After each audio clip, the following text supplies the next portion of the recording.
안녕하십니까, 체코봉TV입니다. 오늘은요, 지금 6월 21일, 2022년 6월 21일 발표된 부동산 정책 중에서 요번에 윤석열 정부에서 처음으로 내놓은 정책 중에서 제가 좀 특이점이 있는 게 있어가지고 요거를 갖다가 한번 말씀을 드려볼까 합니다. 내용인즉 이거예요. 보통 우리가 조정 대상 지역 이상에서는 2년 보유도 하고 2년 거주를 해야지만 뭐 비과세 여건을 준다든가 아니면은 장기 보유에 특별한 공제가의 기능을 주었는데, 사실 이것 때문에 여태까지 이제 집을 갖다가 이사를 갖다가 하면서도 이 세입자를 내보내고 2년을 거주를 해야 되기 때문에 불편함이 좀 있었어요, 사실은. 근데 이 부분이 이제 조금 나오게 되면서, 예전에도 상생 임대인 주택에 대해서 조금 그런 제도가 있긴 했는데, 지금 이번처럼 이렇게 2년 자체를 아예 100% 똑같이 동일하게 해준다는 법안이 아니었기 때문에 요번에는 좀 실효성이 있어 보이긴 한데요. 상생 임대인 또는 상생 임대주택이 무엇인지 제가 한번 이 부분에 대해서 오늘 설명을 좀 드릴까 합니다. 저하고 같이 한번 보시죠. 상생 임대주택, 상생 임대인이라는 게 뭐 예전에 소득세 시행령을 바꿔가지고 이 법안이 있기는 했습니다.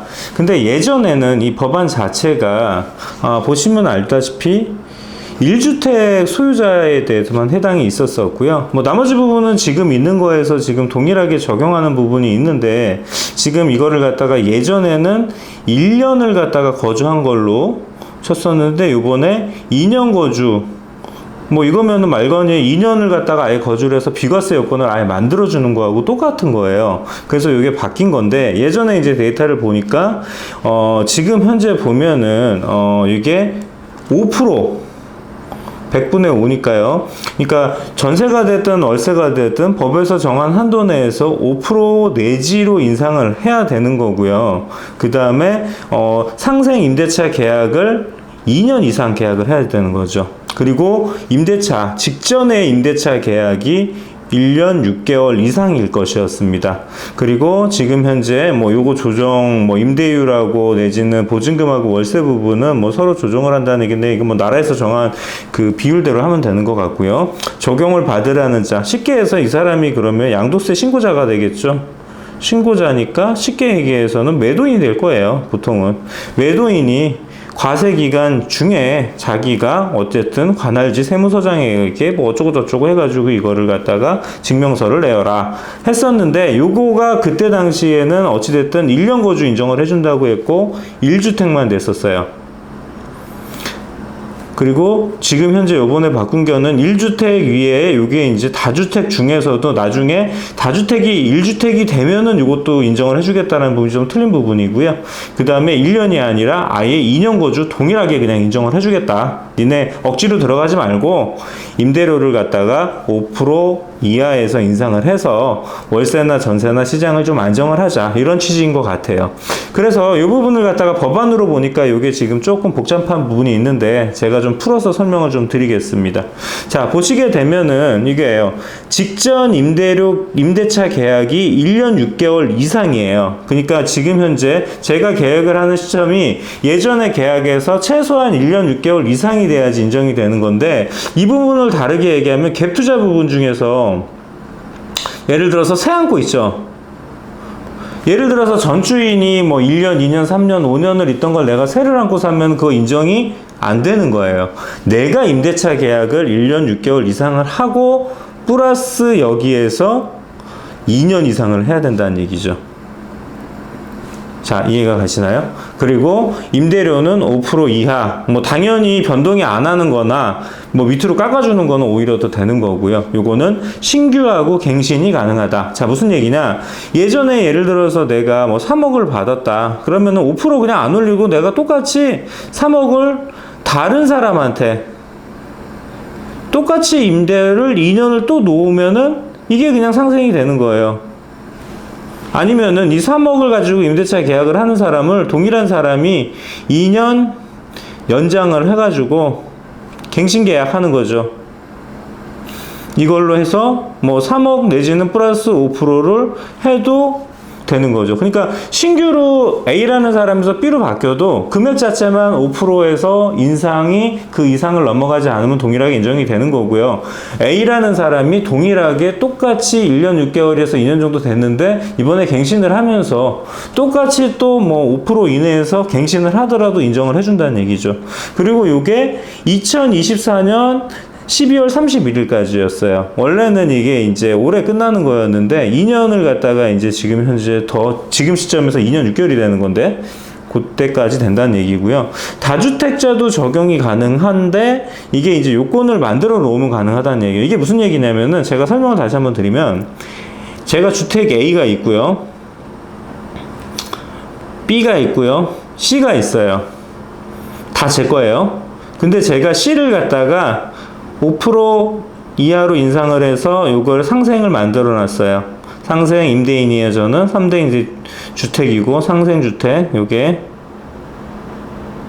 자, 근데 여건을 어찌어찌 해갖고 제가 A를 팔고 B를 팔고 C를 맨 나중에 제가 매도를 할 때 요거를 지금 만들어 놨잖아요. 그러면 이게 비과세 여건도 되고 장기 보유 특별공제에도 해당이 될 수가 있으니까 다주택자 부분도 요 부분을 갖다가 상생 임대인이 되시면 나중에 혜택을 볼 수 있다라는 거. 요게 조금 요번 법안에서 또 강력한 무기거든요.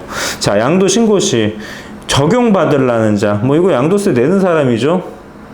양도세 내는 분, 뭐 쉽게 얘기해서 매도인이 되는 거예요. 매도인이 서류를 관청에다가 내면 될 것 같고요. 자, 정리를 하면 상생 임대인이 1주택 매도 시에 거주 요건 없이 이게 되더라도 거주하고 2년 거주하고 똑같다. 비과세 해주겠다. 12억 미만이죠. 지금 현재 법안이. 예전에 9억에서 12억으로 바뀌었으니까.